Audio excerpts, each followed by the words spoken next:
So it's been a long time coming. I cannot believe I'm just now sharing this on YouTube. You know what? And I'm out in nature talking about this and I'm standing up. No. Let me go have a seat. This is going to require several seats. So if you're watching this at home, go have a seat, go chill. Let's talk, let's chat. Peace and love, I wish you peace and love. This is not an easy topic.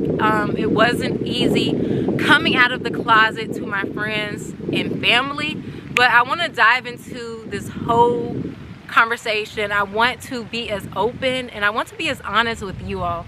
I feel when I posted my water fast videos and talked about doing it for spiritual reasons, I had a few comments and a few people assume that it was for religious reasons relating to Christianity.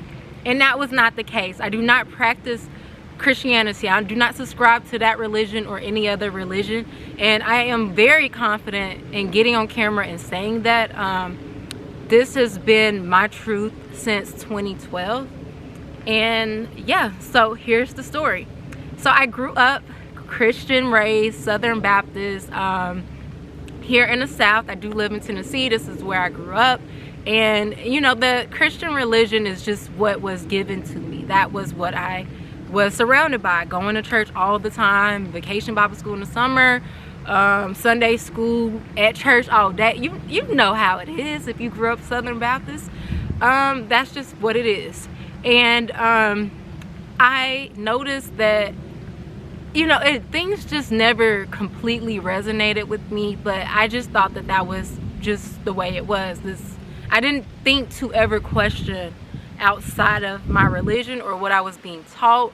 I thought that that could lead to you going to hell or disobeying God. It was very a fear-driven relationship that I had with God that led me to just not question anything and to just go with what I was told. So in high school, I guess I started to develop my own relationship with God in a way that was perfect for high school, which led to me leaving my Baptist church and going to a non-denominational church, or non-denominational, I hope that I'm saying that right, but going to a church that was just Christian, but it wasn't, you know, we didn't have any rules. It wasn't Kojic, or it wasn't Baptist, it wasn't Pentecostal, you know, all the different subcategories of Christianity. It was just straight, no denomination, we're just Christians. So that was cool. And then I went off to college, and while I was in college, it was my sophomore year, the year before I left school in Tennessee and transferred to school in Chicago. I began to go to Bible study, and I began to go to Bible study, and for the very first time ever in my life, I called the Holy Spirit while at Bible study. And it was a feeling that if you've ever called the Holy Spirit, you know the feeling. But if you haven't ever called it, I don't know how to explain it, but it's just like a huge amount of peace that comes over you. And I just was crying, I was shouting, you know, I was just in the spirit, like I was in it. And it was just such a great feeling. And I was like, you know what, you know, I'm giving my life to Christ, like I'm going all in. So that year I became more of a recluse. I wasn't going to parties as much. I wasn't living that college life as much. And then I knew I had plans to move to Chicago. So I just really dove into Christianity. I would be reading my Bible, listening to gospel music, just spending all this time just consuming myself with the word and praying and praying and praying. But the more I dove into things, the more confused that I was just getting. And I was just getting confused. Stuff wasn't really resonating. It just wasn't hitting me. And I didn't know what that was about. I just thought that that was normal. And I was praying about it. And then I picked up a book called Conversations with God. And I began to listen. At the same time, I was listening to Dr. Miles Monroe. And during that time, I just went through an awakening. I came across Law of Attraction and The Secret with Law of Attraction. And that really began my spiritual journey. and I began to feel spiritually and soulfully liberated. So during that time, I can't really explain what was going on because it was just more spiritual, but I can say I was just spending time with myself. And as I was spending time with myself, I was connecting with God, but it was outside of Christianity. And it just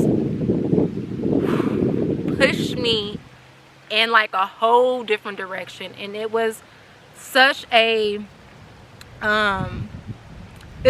paradigm shift, because I grew up Christianity. I grew up thinking if you were not a Christian, you were going to burn for eternity. That's a lot of fear that people would have. So at first I really wanted to deny the truth that I was coming into, that wait a minute, Christianity is not the only answer. There's more to spirituality. There's more to connecting with God or source or whatever you want to call it. If it's science, whatever you want to call it, there's more to what we've been told, is what I was gathering. But I really wanted to deny the truth because, again, I didn't want to burn for eternity. I didn't want to burn in hell. So for a long time, I struggled with myself and I struggled with the truth. But the thing is, you can never deny the truth. You can never deny the truth. And the truth may be different for different people. So I don't want you to watch this. And I don't care if you judge. You can judge all day, whatever. But don't watch this and think, oh, somebody else's truth is your truth. And, oh, I don't need to deny it. No, you know what's true to you. You will feel it in your soul. And no matter what you do to try to deny it, it's going to always be there. You cannot deny the truth. And if you try to run from the truth, you're only causing yourself turmoil. And that's what I did for a little bit. Because at the time, the guy I was dating, he started to awaken too. And he was going through the same thing, like a spiritual journey. My friends, I was a little bit more advanced than them. So Ashley, who you saw on this channel, a few of my other friends, they weren't quite there. But I remember talking to them about what I was experiencing.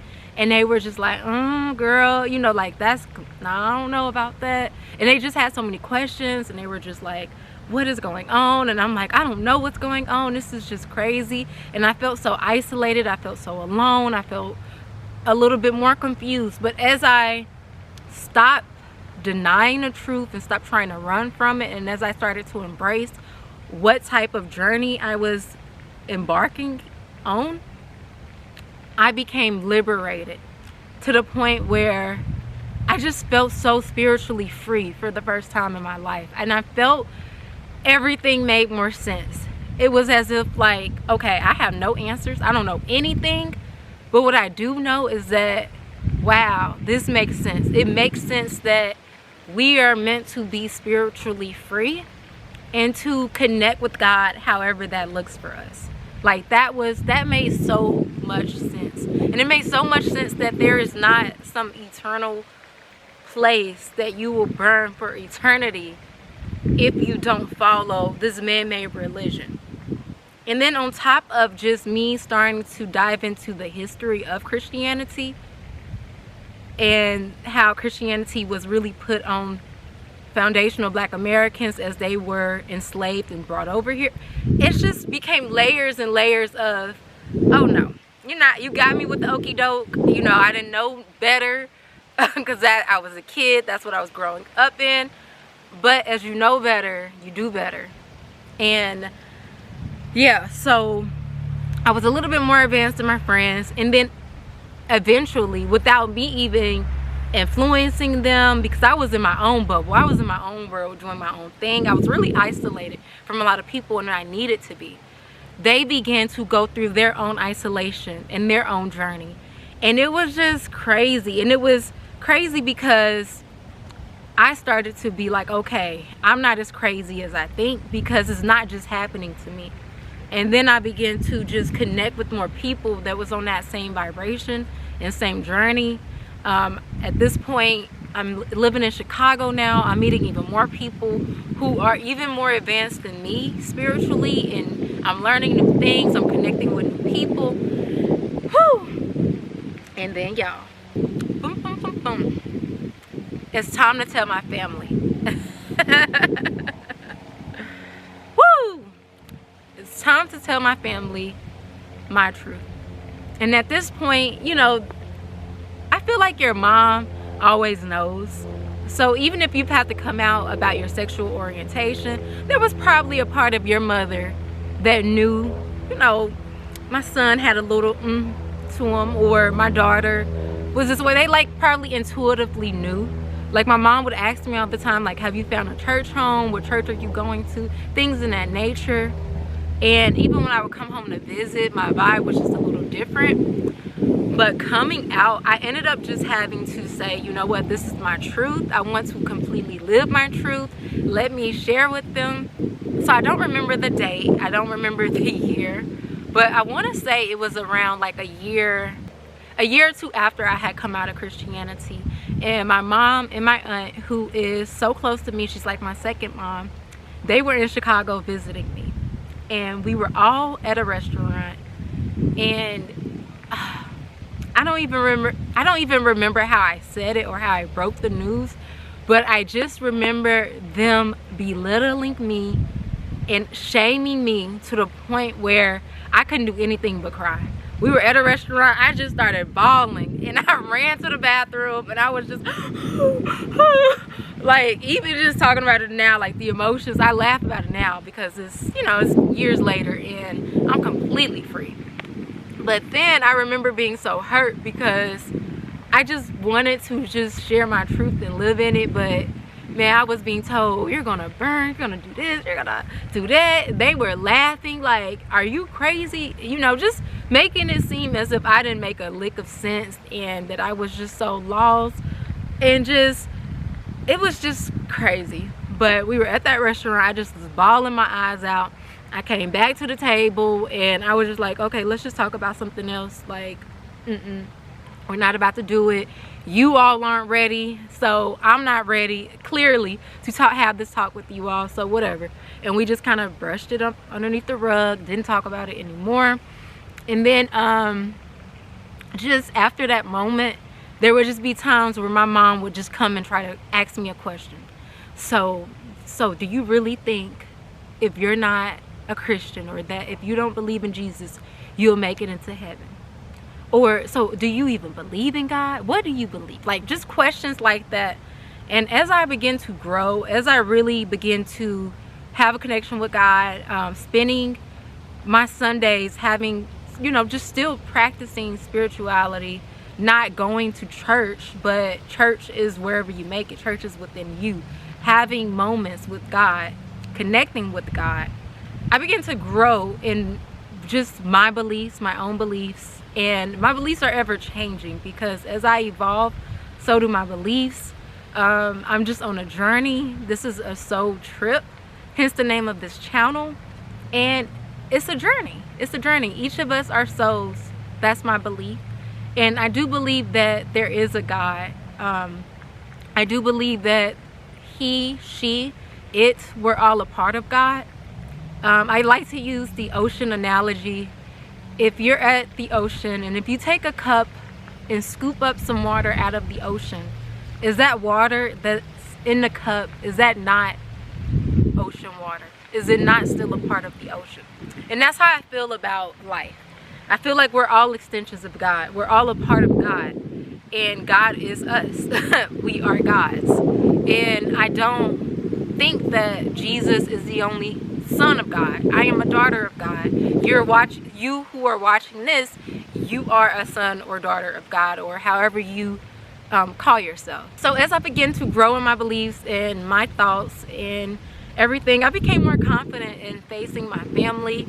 And now it's to the point where they are, I guess, accepting. They haven't made it clear that they don't accept me. They are very accepting. We just don't talk about it. And if we do, like if it's ever brought up, I state how I feel, they state how they feel, and it's okay. We agree to disagree, or we don't even talk about the disagreement. It's just you and it's just me, and that's okay. We can all coexist. You can be Muslim, Christian, Buddhist, Hindu. You could be whatever you want to be. This is your life's journey.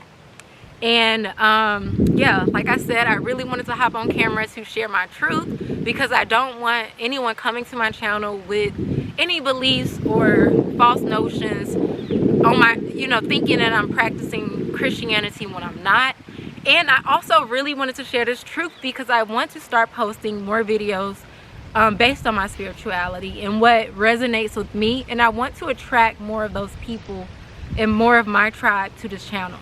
So if I lose a few subscribers, God bless you. And if I gather the new ones, welcome. Thank you so much for joining. And yeah, I just really appreciate this platform for being able to share my truth. And I really hope that we all can learn to coexist. There is no right or wrong. Just as much as you have discernment and you're convicted to follow Christ, why can't you think that someone else will be just as convicted and have discernment to follow what they follow? And that's my truth. So hope you enjoyed this video. If you have any comments, you can leave them below. If you have any questions, you can always email me or comment below. Much love and peace and blessings to you all. Don't forget to subscribe. Peace and love.